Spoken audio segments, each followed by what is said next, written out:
হরে কৃষ্ণ কৃষ্ণ কৃষ্ণ হরে হরে, হরে রাম রাম রাম হরে হরে। তো শুধু সজ্জন মণ্ডলী, মমতাময়ী মাতৃমণ্ডলী, আমরা এসেছি এই ব্রহ্মাণ্ডের সর্বশ্রেষ্ঠ স্থান যোগপীঠ, যেখানে পরমেশ্বর ভগবান কৃষ্ণ এই ভূমিতে যোগ দিয়েছিলেন, উপর থেকে এসে এখানে অবতীর্ণ হয়েছিলেন, যার জন্য এই স্থানের নাম হচ্ছে যোগপীঠ। সেই জন্য নিম গাছের গোড়ায় লেখা আছে, দেখবেন, নবদ্বীপ হেন গ্রাম ত্রিভুবনে নাই। বলুন তো, যথায় জন্মিলেন চৈতন্য গোসাই। ত্রিভুবন, ত্রিভুবন মানে স্বর্গ মর্ত পাতাল সব জায়গার মধ্যে সর্বশ্রেষ্ঠ স্থান। আরেকবার, নবদ্বীপ হেন গ্রাম ত্রিভুবনে নাই, যথায় জন্মিলেন চৈতন্য গোসাই। আবার আরেকটা জায়গায় লেখা আছে, নবদ্বীপ মধ্যে মায়াপুর নামে স্থান,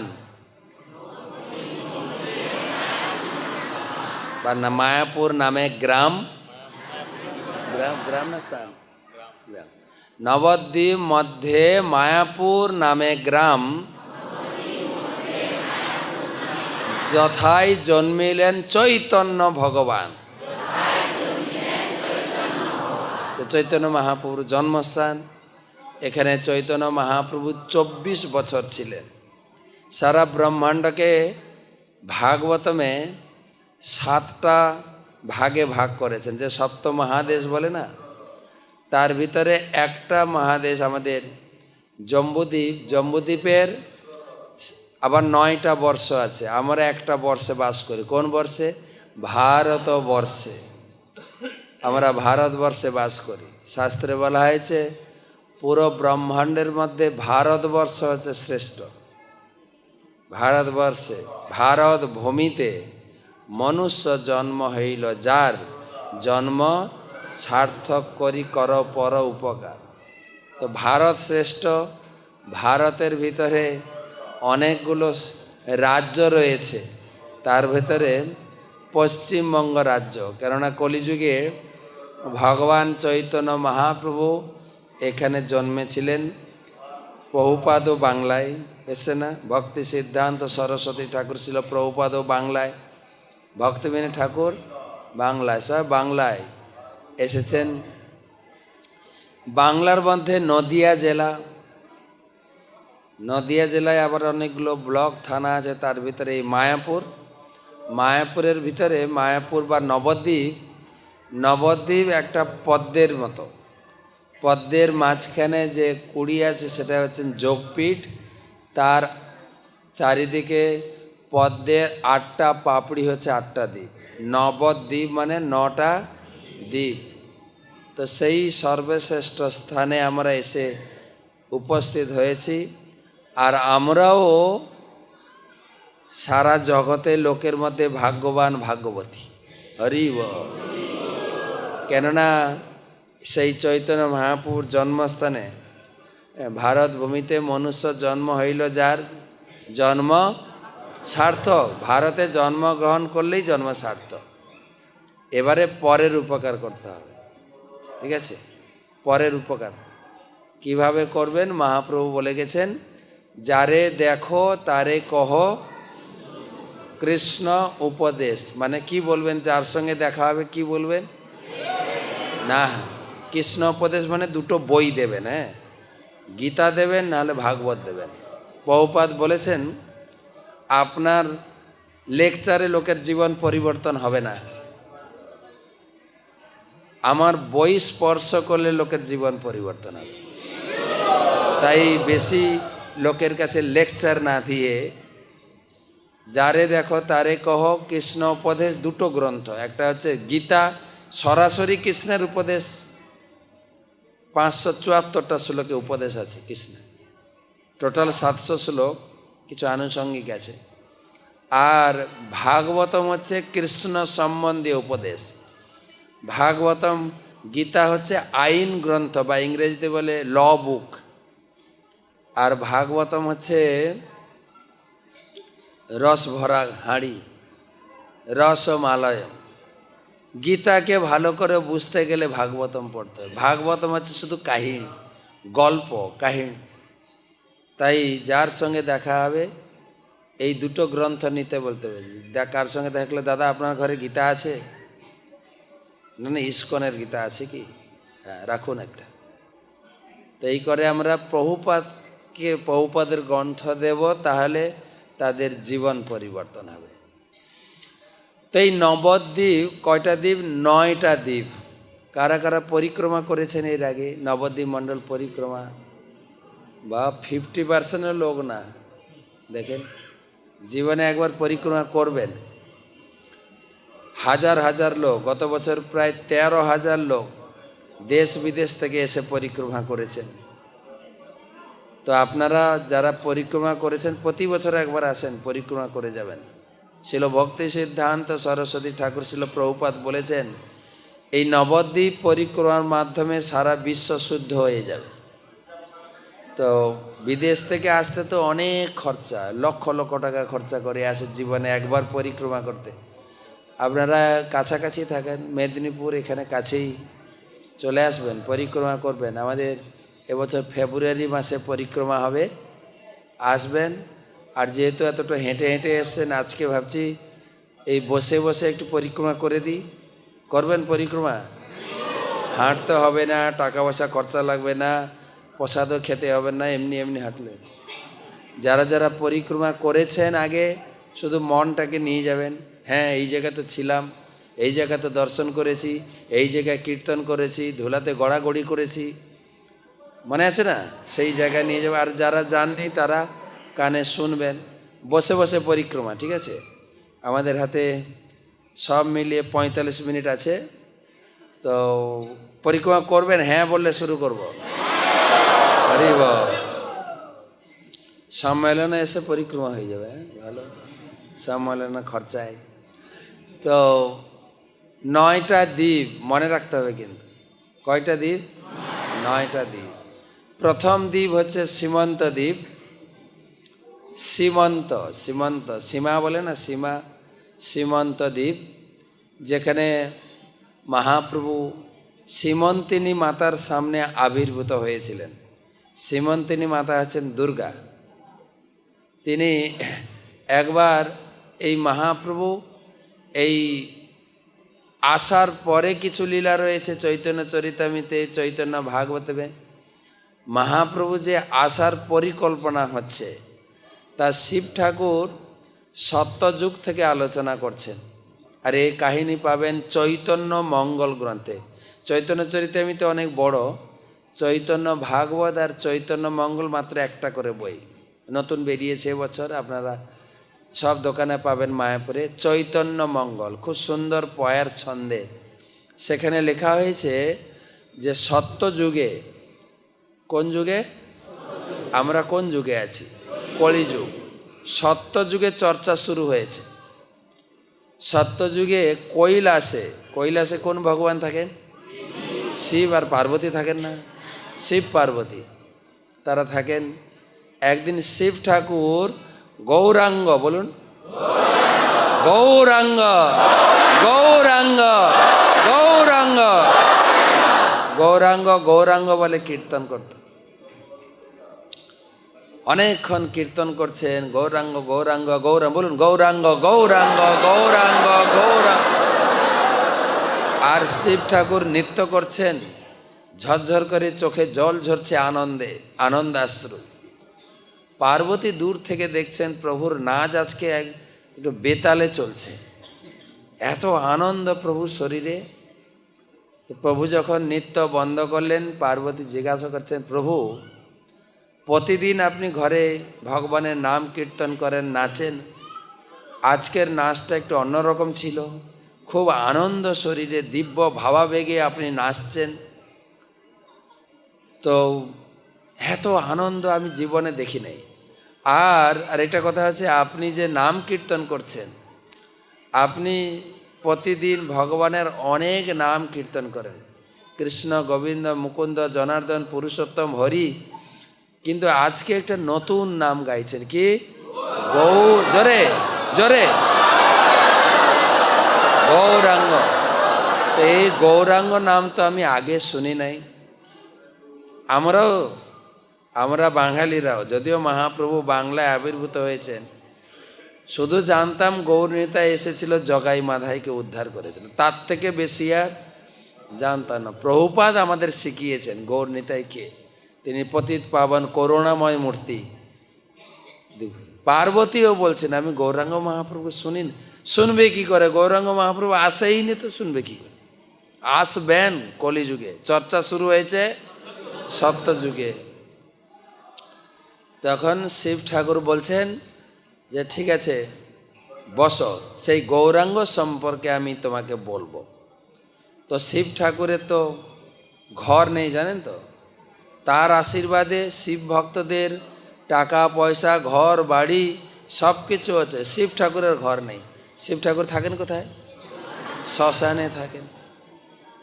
শ্মশানে সবাই জানে কোথায় থাকেন, শ্মশানে থাকেন। সে আর কোথায় হরি কথা বলবে বলে চলো গাছের গোড়ায় বসে তোমাকে গৌরাঙ্গ মহাপ্রভু সম্পর্কে বলাব, গৌরাঙ্গ মহাপ্রভু। তো তখন শিব ঠাকুর বলছেন যে ভগবান এই জগতে আসেন তার তিনটা কারণ। পরিত্রাণ, একসঙ্গে শ্লোকটা যদি মুখস্থ থাকে একসঙ্গে বলবেন। পরিত্রাণায় সাধূনাম বিনাশায়শ্চ দুষ্কৃতাম ধর্ম সংস্থাপনার্থায় সম্ভবামি যুগে যুগে। প্রতিদিন একটা করে শ্লোক পড়বেন গীতায়। হ্যাঁ, গীতা মাহাত্ম্যে বলা হয়েছে দেবকী নন্দন কৃষ্ণ গীতা পাঠেন তুষ্যতি যথা ন বেদৈ দানেন যজ্ঞ তীর্থ ব্রতাদিবি। গীতা পাঠে ভগবান কৃষ্ণ এতটা সন্তুষ্ট হন, দান ব্রত তপস্যায়ও এত সন্তুষ্ট হন না।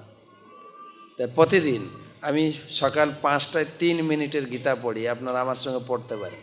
3 মিনিট গীতা, তিলক করতে করতে আপনার গীতা পাঠ হয়ে যাবে। আমার নাম সার্চ করবেন, ওখানে চলে আসবে, আপনার কাছে পৌঁছে যাবে। 3 মিনিটের গীতা পাঠ। আর সন্ধ্যার সময় 40 মিনিট ভাগবত পাঠ। আর রবিবার দিন টক শোর ঝগড়াঝাটি, ঠিক আছে। সামনে রবিবার ঢুকবেন, টক শোতে আছে, এখন সিরিজ চলছে আলোচনা, বিয়ে বাড়ি।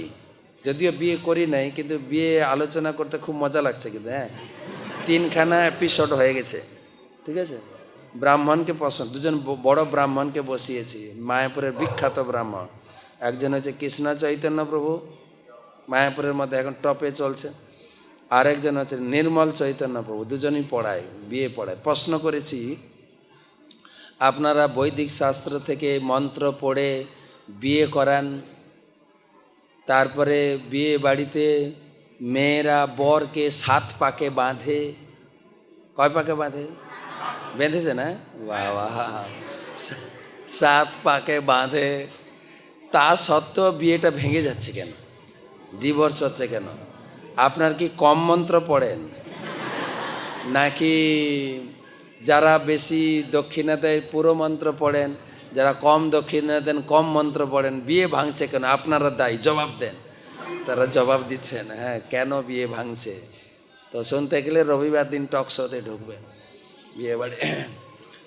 তো প্রতিদিন আপনি ঘরে পাবেন। তো গীতা পাঠ ভগবান সন্তুষ্ট হন।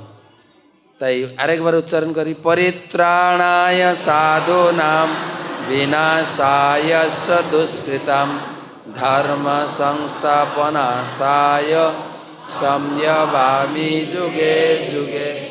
ভগবান শিব ঠাকুর বলছেন ভগবান ধরাধামে অবতীর্ণ হন 3টে কাজের জন্য। পরিত্রাণায় সাধূনাম, সাধুদের আনন্দ দানের জন্য বা সাধুদের রক্ষা করার জন্য। আর অসুর বিনাশ, আর 3 নম্বর কাজ হচ্ছে ধর্ম সংস্থাপন। কিন্তু চৈতন্য মহাপ্রভু আসবেন, দুটো কাজ করবেন, তিনটা না। তিনি সাধুদের রক্ষা করার জন্য আসবেন, ধর্ম সংস্থাপন করার জন্য আসবেন। 3 নম্বর কাজ কি ছিল? দুষ্কৃতি অসুর বিনাশ করবেন না, কেননা কলিযুগে কোনো অসুরই নাই, তো মারবেন কি করে? অসুর আছে না নেই? তাহলে অসুর মারলেন না কেন? না, একটা দিক দিকে তিনি ছিলেন সীতা মায়ের কাছে প্রতিশ্রুতিবদ্ধ,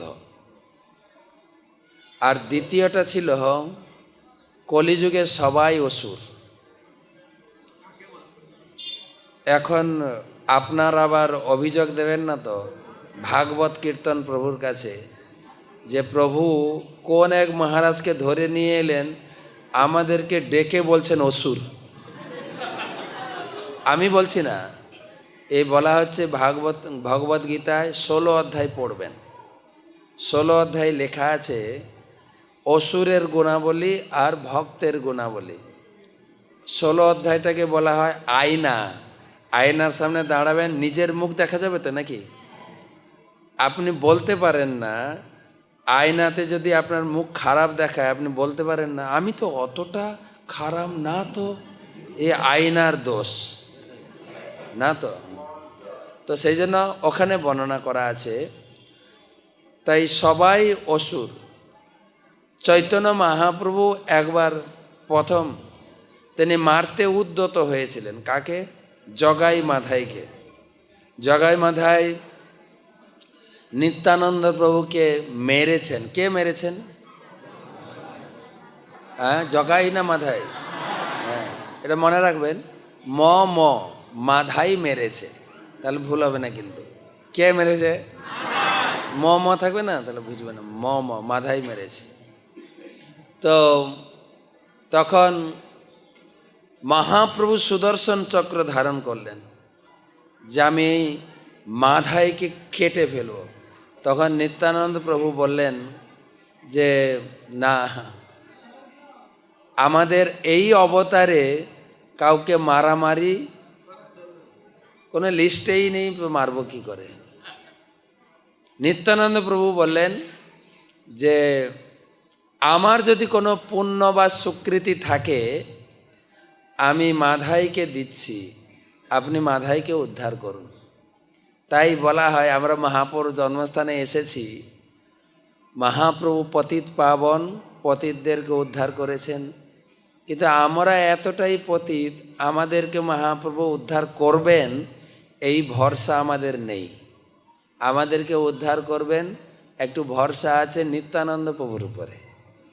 মহাপ্রভু তো কেটে দিতে চেয়েছিলেন জগাই মাধাইকে, আর কবিরাজ গোস্বামী চৈতন্য চরিতামৃতে লিখলেন কেবল ওনারা জগাই মাধাই না, আমরা সবাই জগাই মাধাই। আবার এটাও অভিযোগ হবে না তো আমাদেরকে জগাই মাধাই বলছে মহারাজ? কবিরাজ গোস্বামী বলেছেন জগৎ ভরিয়া গেছে জগাই মাধাই। তখন তো একটা ছিল, এখন সারা জগতে আমরা জগাই মাধাই। বলুন তো আমরা এখন না হয় এই নাম হট্টের সঙ্গে যুক্ত হয়ে আমরা ভগবানের প্রসাদ খাচ্ছি, জীবনকে শুদ্ধ করার জন্য আমরা হরি নাম করছি, কিছু খারাপ কথা মুখ থেকে বেরোতে গেলে দম আটকে যায় না, এতটা খারাপ বলা উচিত নয়।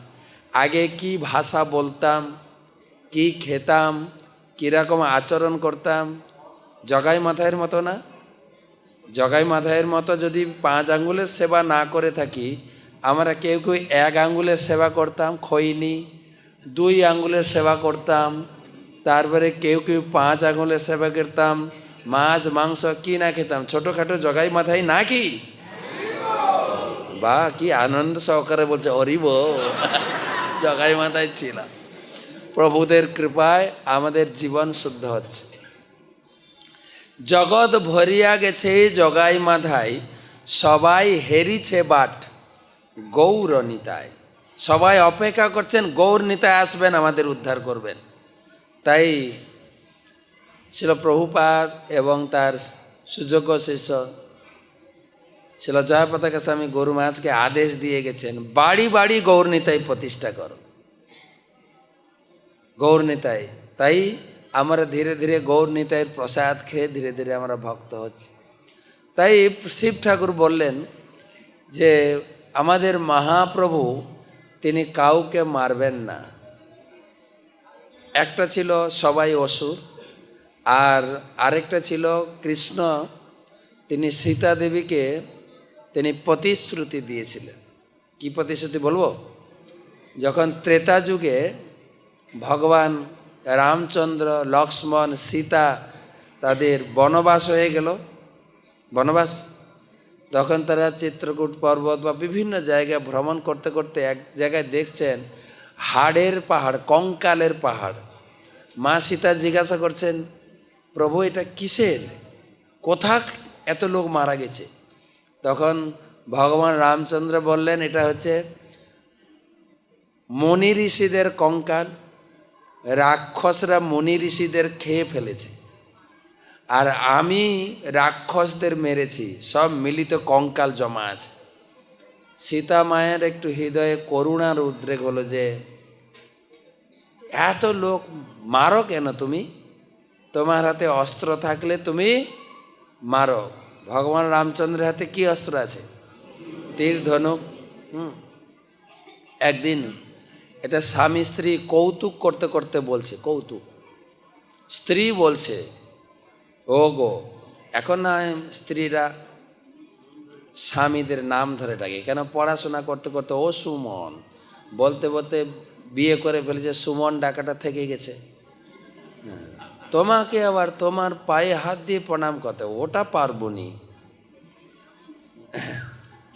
নাম ধরে ডাকে। কিন্তু আগে কি ছিল, কয়েকটা ভাষা ব্যবহার হতো, ও গো, কি গো, কোথায় গেলে গো, ব্যাস। বলছে, ও গো তুমি দেখো তো এই লক্ষ্মী নারায়ণ, নারায়ণের হাতে অস্ত্র আছে, কি অস্ত্র? সুদর্শন চক্র। তারপরে শিব পার্বতী, শিবের হাতে ত্রিশূল আছে, আছে কি না? আবার রাম সীতা, রামের হাতে ধনুর্বাণ আছে। কিন্তু এই রাধা কৃষ্ণের ছবিতে কৃষ্ণের হাতে কোনো অস্ত্র নাই, বাঁশি বাজাচ্ছে। স্ত্রী এমনি কৌতুক করতে করতে বলছেন, স্বামীও একটু মজা করে করে বলেছেন, বলছে তুমি এটা বুঝলে না কেন? দেখো, শিব পার্বতী, রাম সীতা, লক্ষ্মী নারায়ণ তারা বিয়ে করেছেন, স্ত্রীর ভয়ে অস্ত্র ধরে দাঁড়িয়ে আছে। রাধা কৃষ্ণ তো বিয়েই করেনি, লাভারকে জড়িয়ে ধরে বাঁশি বাজাচ্ছে। তো কৃষ্ণ ঠাকুর অস্ত্র ধারণ করেননি কেন? না, সীতা তিনি ভগবান রামচন্দ্রকে বললেন, তোমার হাতে অস্ত্র থাকলেই তুমি তোমার মারতে ইচ্ছা হয়, পরের অবতারে আসবে তো তুমি অস্ত্র ধারণ করবে না। বলছে ঠিক আছে, অস্ত্র ধারণ করব না।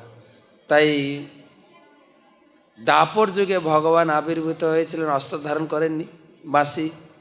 কিন্তু অসুর মেরেছেন কিনা? বেজায় অসুর মেরেছেন, সব থেকে অসুর বধ করেছেন কৃষ্ণলীলায়। আর এত মজাদার কাহিনী, ভাগবতমে দশম স্কন্ধ পড়বেন, পুরো 90টা অধ্যায় গল্প। আর প্রভুপাদ ওই অংশটাকে একটা ছোট্ট গল্পের আকারে বই বানিয়েছেন, যেটা হচ্ছে কৃষ্ণলীলা, লীলা পুরুষোত্তম শ্রীকৃষ্ণ। যেখানে যাবেন বাচ্চাদের জন্মদিন বা কারোর বিবাহ বার্ষিকী, ওই বইটা গিফট করবেন। হ্যাঁ, পারলে ভাগবত গিফট করবেন, না হলে কৃষ্ণলীলা বইটা পড়ে যা আনন্দ পাবেন, না মজা পাবেন। আমাদের পরম পূজ্য শ্রী শ্রীমৎ সুবক স্বামী গুরু মহারাজ বলেছেন, রাত্রে শোয়ার আগে ওই বইটা তুমি পড়বে। ওটা একটা মক্ষম, ঘুমের মক্ষম ওষুধ। রাত্রে তোমার সামনে কৃষ্ণ আসবেন, দর্শন দেবেন। তো লীলা পুরুষোত্তম শ্রীকৃষ্ণ 90টা গল্প, প্রচুর অসুর বধ করেছেন। প্রথম কোন অসুর বধ করেছেন? প্রথম পুতনাকে, 6 দিনের শিশু, 6 দিনের শিশুকে কি অস্ত্র দিয়ে মেরেছেন? অস্ত্র উঠাবে কি করে? বরং বাচ্চারা লাথি মারে, লাথি দিয়ে মেরেছেন। তাও না, কি দিয়ে মেরেছেন? হ্যাঁ, কি বলছেন আমার শুনে সকালবেলা কালকে রাত্রে মুড়ি খাইয়েছেন, এত দম থাকে নাকি? ঘরে সবাই অন্ন খায়, রুটি খায়, আপনারা খাইছেন মুড়ি। হ্যাঁ, কি বলছেন শোনাই যাচ্ছে না। হ্যাঁ, দুধ পান করে তো মারলেন কি করে? শুনেন, আরো ভালো করে মনে রাখার জন্য বলছে, শুনেন আমি যেটা বলছি শুনেন, মনে রাখার মতো। যুবতী মেয়েরা, ইয়াং মেয়ে একটা যদি ইয়াং ছেলেকে একটা চুমু দেয় না, সেই ছেলেটা মরে যায়। সেই ভগবান ভগবান পুতনাকে একটা চুমু দিয়েছেন, বাহ। কালিয়কে পা দিয়ে দাবিয়ে দিয়েছেন, কেসির মুখে হাত ঢুকিয়ে দিয়েছেন, আছে না খুব সুন্দর সুন্দর। তারপরে ধেনুকাসুর এসেছিল, ওটা আরো মজাভাবে হয়েছে, দুটো পা ধরে লাঠি মেয়ের মতো ঘুরিয়েছেন, তো বধ করেছেন ভগবান। তখন সেই সীতা দেবী তো রাধারানী বলছেন, তুমি বললে অস্ত্র ধারণ করবে না, কিন্তু মারদাঙ্গা তো ছাড়নি, তো এইরকম করে হবে না, এর পরের অবতারে তোমার ভিতরে ঢুকে আসব। তাই বহি কৃষ্ণ, অন্তর রাধারানী আছেন ভিতরে। কাউকে মারতে গেলে রাধারানী ভিতর থেকে আটকাবেন। সেই জন্য আমাদের গৌরাঙ্গ মহাপ্রভু কাউকে মারেননি, রাধারানী আছেন ভিতরে। রাধা ভাব সমন্বিতম, রাধা ভাব দ্যুতি সমন্বিতম, নৌমি কৃষ্ণ স্বরূপম। রাধা ভাব নিয়ে তিনি জগতে আবির্ভূত হয়েছেন, তাই তিনি কাউকে মারবেন না, শিব ঠাকুর বললেন। তো অনেক বড় লেকচার দিয়েছেন। তো তিনি আসবেন, কেবল হরিনাম দিয়ে জগৎকে শোধন করবেন। হরিনাম, মহাপ্রভু কলিযুগে দুটো সাবান দিয়েছেন। কলিযুগে আমার নেটে খুঁজবেন, কলিযুগের দুটো সাবান। যেরকম কাপড় নোংরা হলে আমরা কি দিয়ে ধুই? ডিটারজেন্ট সাবান, ডিটারজেন্ট সোপ, পাউডার। শরীর ময়লা হলে বডি সোপ, লাইফ বয়, একদম আপনি বয় হয়ে যাবেন, লাইফ বয়। তারপরে লিরিল, স্যান্ডলিন, না অনেক কিছু, লাইফ বয় নামটাও এরকম আছে, প্রতিদিন ব্যবহার করবেন। দাঁত কি করে ধোয়েন? দাঁত পেস্ট, কোন পেস্ট? না, আমি একটু ভালো পেস্টের কথা বলবো। অনেক সময় শরীরে গ্যাস হয়, মুখ দিয়ে দুর্গন্ধ বের হয়, হ্যাঁ, লোক সব দূরে চলে যায়, প্রভু আপনার মুখে দুর্গন্ধ। কিন্তু এমন একটা পেস্ট ব্যবহার করবেন যার নাম হচ্ছে ক্লোজ আপ, সবাই ক্লোজ চলে আসবে, কাছে চলে আসবে, ওই জন্য ওর নাম হচ্ছে ক্লোজ আপ। ক্লোজ আপ মানে কাছে চলে আসবে। কি সুন্দর আপনি মুখ থেকে সুগন্ধ বেরোচ্ছে, ক্লোজ আপ। দাঁত মাজবেন টুথপেস্ট দিয়ে, ঠিক আছে। কাপড় মাজবেন ডিটারজেন্ট সোপ, বডি ধোবেন বডি সোপ, দাঁত মাজবেন টুথপেস্ট, বাসন কোসন ধোবেন কি দিয়ে? জোরে, ভীম বার। হৃদয় ধোবেন কি করে? দুটো সাবান, একটা হচ্ছে হরিনাম, চেতদর্পণ মার্জনম ভব মহাদাবাগ্নি নির্বাব। চিত্তরূপ দর্পণকে মাজতে হবে। হরিনামের মালা নিয়ে বসে জপ করবেন, যেই নাম সেই কৃষ্ণ ভজ নিষ্ঠা করি। বসে জপ করবেন, 16 মালা জপ কমপ্লিট করবেন বসে, হেঁটে না, ঠিক আছে। এখন যদিও বা দীক্ষা পাওয়ার আগে বসে জপ করতে হবে, এখন দীক্ষা পাওয়া হয়ে গেছে মানে শুধু মালাটা নিয়ে ঘুরতেই থাকিল, বসে না। কেউ বলে মর্নিং ওয়াক, কেউ আবার বাজার করতে যায় মালা একদিন দেখছি হরে কৃষ্ণ হরে কৃষ্ণ হরে কৃষ্ণ। আলু কত করে? রাম রাম রাম রাম, বলছে 20 টাকা। রাম রাম, একটু কম না? রাম রাম রাম, 2 কিলো দিয়ে দাও। রাম রাম রাম, 2 কিলো দিয়ে দাও। এইভাবে আমরা হরিনাম করি, ঠিক কিনা বলি? ঠিক। তাহলে কী করে হরিকে পাবো? ইস্কন শিখিয়েছে তা নয়, আমরা ইস্কনে আসার আগে পড়েছি, যেই নাম সেই কৃষ্ণ ভজনিষ্ঠ। বসে জপ করবেন, চেত দর্পণ মার্জন। বাসন আমরা মাজি না ধুই? মাজি তারপরে ধুই। বসে নিষ্ঠা সহকারে জপ করতে হবে প্রত্যেকে, তবে না আমরা ভগবানকে লাভ করার আশা করতে পারি। না হলে তো দীক্ষা হয়ে গেছে, দেখবেন আপনি নিজে অনুভব করে যে দীক্ষার আগে নামের প্রতি, ভগবানের প্রতি, সাধুদের প্রতি যা শ্রদ্ধা ছিল ধীরে ধীরে কমছে।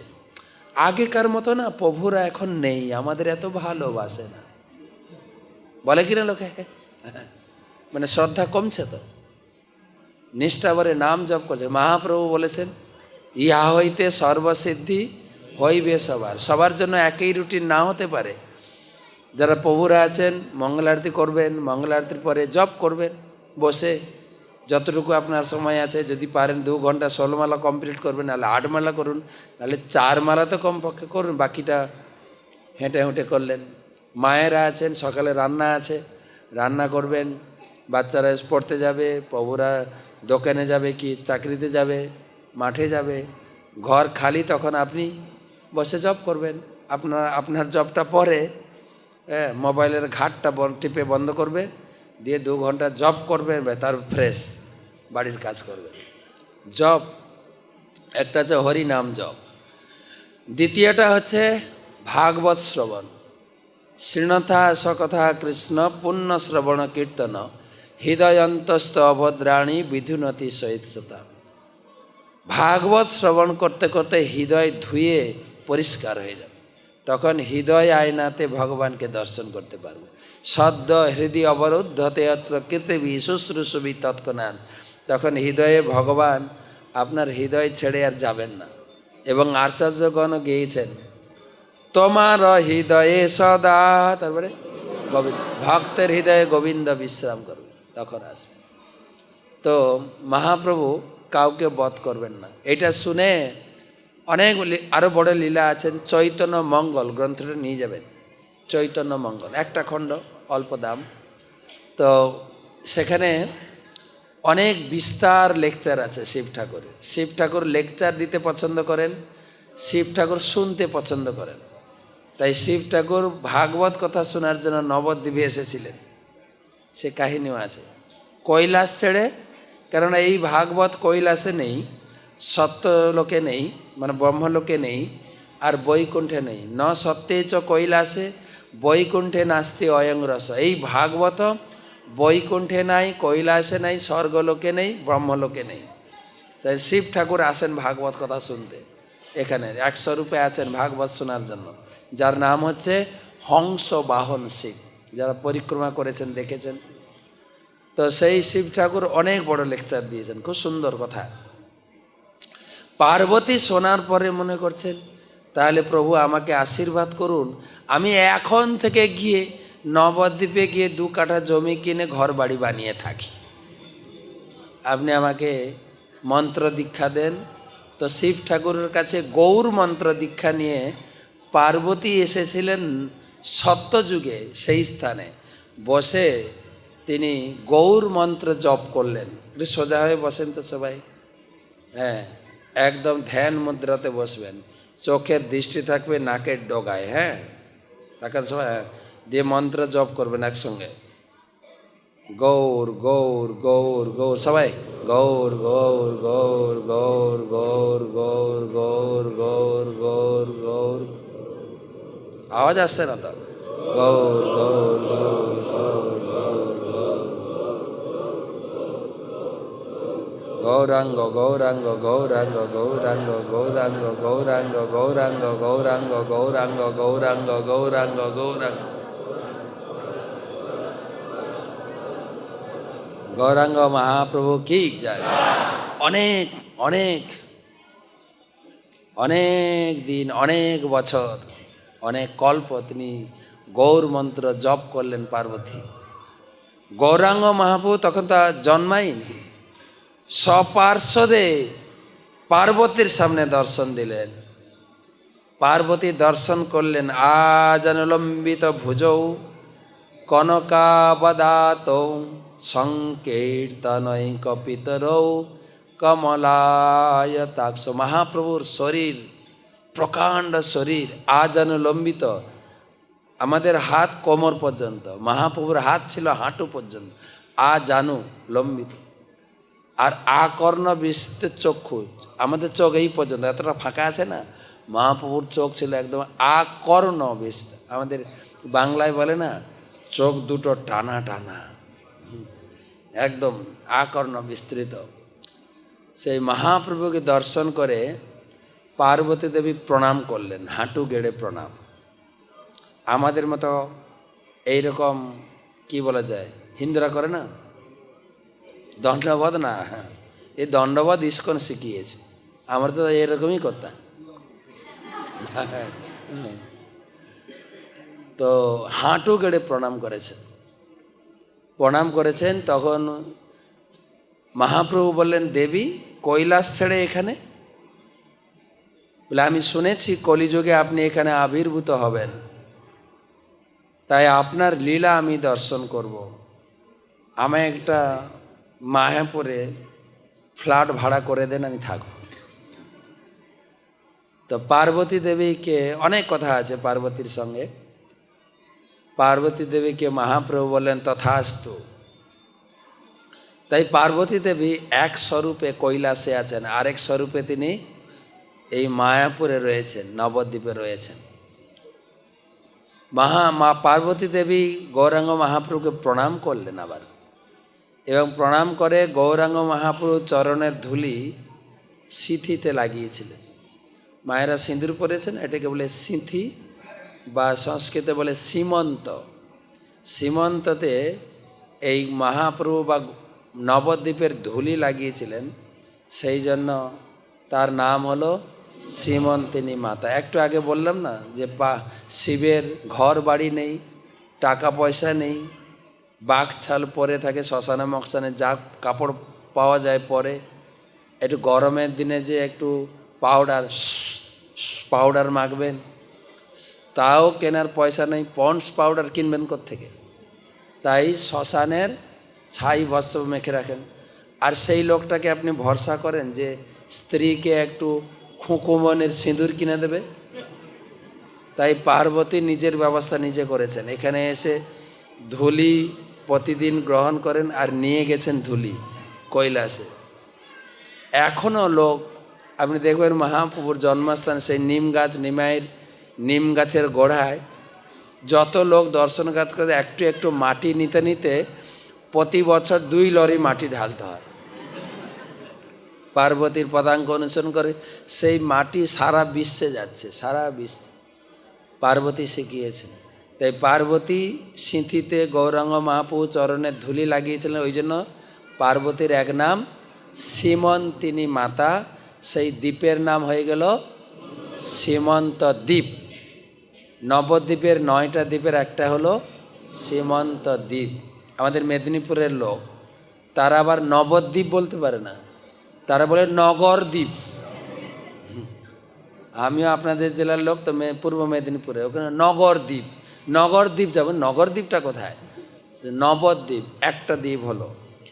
এবারে টাইম তো শেষের দিকে, এবারে একটু লোকাল ট্রেনে না, এবারে একটু এক্সপ্রেস ট্রেনে যাব, ঠিক আছে? দৌড়াতে হবে, ঠিক আছে? এবারে সেই সীমন্ত দ্বীপে অনেক কিছু দেখার আছে। জগন্নাথ মন্দির, অভিন্ন পুরীধাম, পুরী থেকে বিগ্রহ এসছেন, পুরী, সে অভিন্ন জগন্নাথ মন্দির। তারপরে নিমাইয়ের মামার বাড়ি আছে বেলপুকুর, দাদু আছেন, হ্যাঁ, কি বলে দিদাও আছেন। সেই 700 বছরের সেবিত শিবিগ্রহ, কি নাম, মদন গোপাল, খুব জাগ্রত, যে যা প্রার্থনা করবেন মনোবাসনা পূর্ণ করেন, মদন গোপাল আছেন। তারপরে আমরা এই সীমন্ত দ্বীপ হাঁটতে হাঁটতে আমরা এগিয়ে যাব, জলঙ্গি পড়বে, জলঙ্গি পার হব। তার আগে একটা স্থান আছে যেখানে বলরাম দাপর যুগে এসেছিলেন, তিনি ময়াসুরকে বধ করেছিলেন। আপনারা জানেন কুরুক্ষেত্রের মাঠে 2 জন বিশেষ ব্যক্তিত্ব, তারা কুরুক্ষেত্রের মাঠে ছিলেন না, এক হচ্ছে বিদুর আর হচ্ছে বলরাম। তাই বলরাম যখন কুরুক্ষেত্রের যুদ্ধ চলছিল, তখন তিনি ঘুরতে ঘুরতে নবদ্বীপ এসেছিলেন। নবদ্বীপে ওই বামনপুকুর বাজারটা আছে, ওইসব ব্রাহ্মণদের বাস ছিল। তখন ব্রাহ্মণরা বলরামকে অনুরোধ করলেন, তুমি তো অসুর বধ করো বৃন্দাবনে, আমাদের এখানে একটা অসুর আছে, তার নাম হচ্ছে ময়াসুর, তাকে বধ করো। তো বলরাম বধ করেছিলেন সেই মাঠে, সেই জন্য সে মাঠের নাম ময়ামারি মাঠ। কিন্তু লোকের ভিতরে কথা ধীরে ধীরে অপভ্রংশ হয়ে হয়ে এখন লোক নাম রেখেছে মারামারির মাঠ, মায়ামারি মাঠ বলতে পারে না। সেইটা পেরিয়ে জলঙ্গি পেরিয়ে যাব দ্বিতীয় দ্বীপ। দ্বিতীয় দ্বীপ হচ্ছে গদ্রুম দ্বীপ। প্রথম দ্বীপ কি ছিল? সীমন্ত দ্বীপ। দ্বিতীয় দ্বীপ গদ্রুম দ্বীপটা অনেক বড়, অনেক কিছু দর্শনীয় আছে। প্রথমে সুবর্ণ বিহার, যেখানে সুবর্ণ সেনের রাজাকে মহাপ্রভু সত্যযুগে দর্শন দিয়েছিলেন, এবং সেই সুবর্ণ সেনের রাজা তিনি প্রার্থনা করেছিলেন যে তোমার এই লীলাতে অংশগ্রহণ করব। তিনি এসেছিলেন মহাপ্রভু লীলাতে বুদ্ধিমন্ত খান, এবং মহাপ্রভুর বিয়েতে, বিয়ের আগে কি হয়? অধিবাস। অধিবাসে পুরো বিয়ের খরচাটা স্পন্সর করেছিলেন উনি, বুদ্ধিমন্ত খান। চৈতন্য মঙ্গলে, চৈতন্য ভাগবতে আছে কাহিনী, এত সুন্দর। শুধু অধিবাসে এত পান বিতরণ করেছিল। পান বিতরণ করতে করতে যে পানগুলো পড়ে গেছিল হাত থেকে, সেই পানগুলো বিক্রি করলে 10টা বিয়ে হয়ে যেত। এত খরচা করেছিলেন বুদ্ধিমন্ত খান। তার সেই সুবর্ণ বিহার সত্যযুগে, তার সত্যযুগের বাড়িরও কিছু নিশান আছে, ওখানে আমরা দর্শন করতে যাই। তারপরে যাই সানন্দ সুখদ কুঞ্জ, শিল ভক্তিবিনোদ ঠাকুর মহাশয়ের বাড়ি, যিনি এই মায়াপুর ধামকে পুনরাবিষ্কার করেছেন। তিনি ভক্তিবিনোদ ঠাকুর নাম শুনেছেন তো? আপনাদেরই লোক, নামহট্ট প্রতিষ্ঠার লোক ভক্তিবিনোদ ঠাকুর। তিনি ব্রিটিশ আমলের ডেপুটি ম্যাজিস্ট্রেট ছিলেন, তখনকার দিনের সবথেকে বড় পদাধিকারী। তার বাড়ি ছিল ওখানেই, অফিস ছিল কৃষ্ণনগরে, মাত্র 12 কিলোমিটার রাস্তা। তখন মোটর বাইক, সাইকেল, যানবাহন কিছু ছিল না। ব্রিটিশ সরকার তার জন্য রেলের পাত বসে রেল লাইন বানিয়ে দিয়েছিলেন শুধু ওই ব্যক্তির জন্য। বিশাল সংসারী লোক ছিলেন, 2টো বিয়ে ছিল, মাত্র 12টা ছেলে মেয়ে ছিল। তবুও তাকে বলা হয়েছে ষড় গোস্বামীর পরে 7ম গোস্বামী। তিনি সন্ধ্যা, তার রুটিন ছিল 2 ঘন্টা অফিসে কাজ করতেন, মাত্র 2 ঘন্টায় সব কাজ সেরে ফেলে বাড়ি এসে জব করতেন। প্রতিদিন লক্ষ নাম জপ করতেন। সন্ধ্যে 7টায় শুয়ে পড়তেন। ঘুম থেকে উঠতেন কত? রাত্রি 9টায় ঘুম থেকে উঠতেন। কয় ঘন্টা হলো? 2 ঘন্টা। সারা রাত বসে বসে গীতা, ভাগবত, বেদ বেদান্তের সব কথাকে গানের আকারে লিখে গেছেন। গানের আকারে যে ভজন গীতি রয়েছে না, সেইগুলো পড়লেই আপনার পুরো দিব্যজ্ঞান প্রাপ্তি হয়ে যাবে।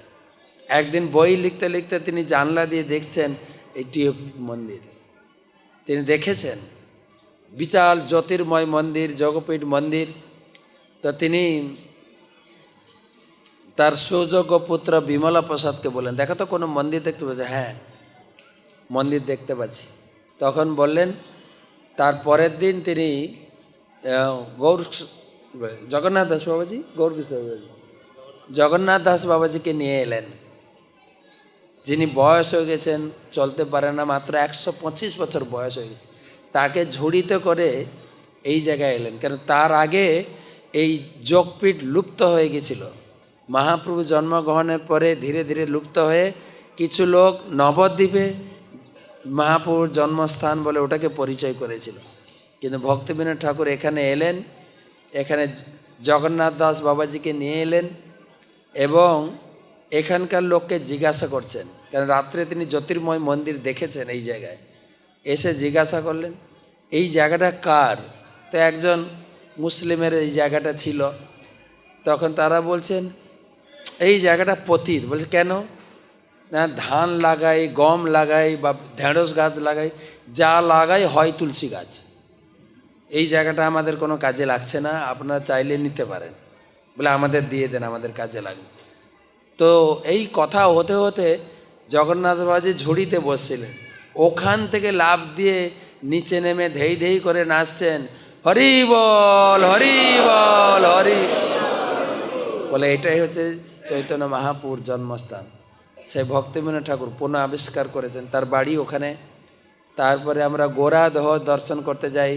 তারপরে সুরভি কুঞ্জ, সুরভি কুঞ্জেতে নামের হাট খুলেছে খোদ নিতাই। সে সুরভি কুঞ্জ সেটা হচ্ছে গদ্রুম দ্বীপ কেন নাম হলো, সীমন্ত দ্বীপ কেন নাম হলো মনে আছে? সীমন্তিনী মাতা। গদ্রুম দ্বীপ, গো মানে গাই, দ্রুম মানে বৃক্ষ। বিশাল একটা বটবৃক্ষের নিচে গাই তপস্যা করেছিলেন। কোন গাই? সুরভি গাই। কেন তপস্যা করেছিলেন? আপনারা জানেন ইন্দ্র বৃন্দাবন লীলায় কৃষ্ণের চরণে অপরাধ করেছিলেন। কি অপরাধ করেছিলেন? না, ভগবান কৃষ্ণ বৃন্দাবনে ইন্দ্র পূজা করত সবাই, এমনকি নন্দ বাবাও কৃষ্ণটা বন্ধ করলেন যে আমি জগতে এসেছি ধর্ম প্রতিষ্ঠা করতে। ধর্ম মানে হচ্ছে আমার পূজা করা, আর আমার বাবা দেবদেবীর পূজা করছে, তাহলে আমি কাকে শেখাবো?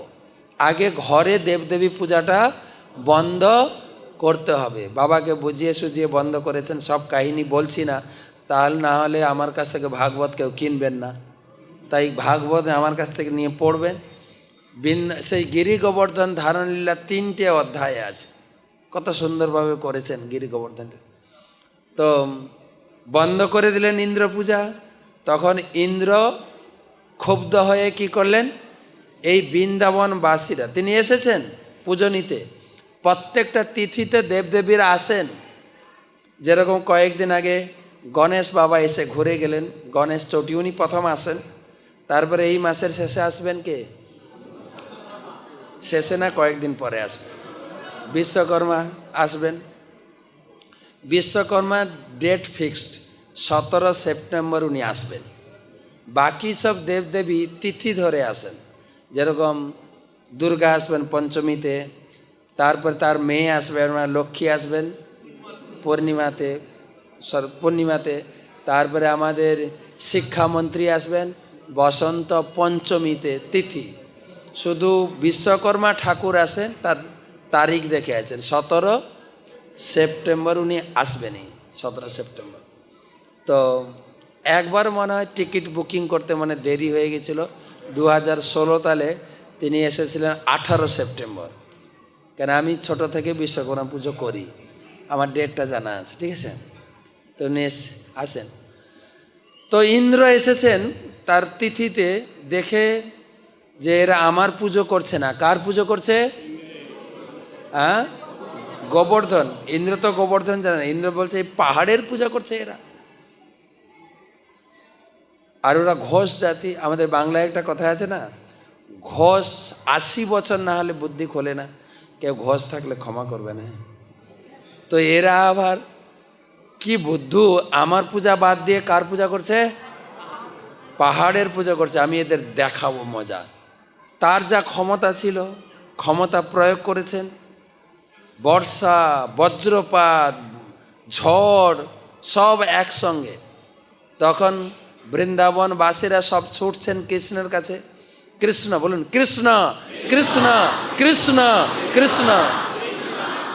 কৃষ্ণ বলছেন কি হলো? বলে তোমার জন্য আমরা ইন্দ্র পূজা বন্ধ করেছি। দেখো ইন্দ্র কিভাবে আমাদের হয়রানি করছেন। গীতায় ভগবান বলেছেন যে যা পূজা অর্চনা করছে বন্ধ করো। কোন শ্লোকে? সর্বধর্মান, সব পূজা বন্ধ করো, কেবল আমার পূজা করো। তোমার পিছনে যদি কোনো দেবদেবী লেগে যায় আমি ঠেকাবো বলেছেন।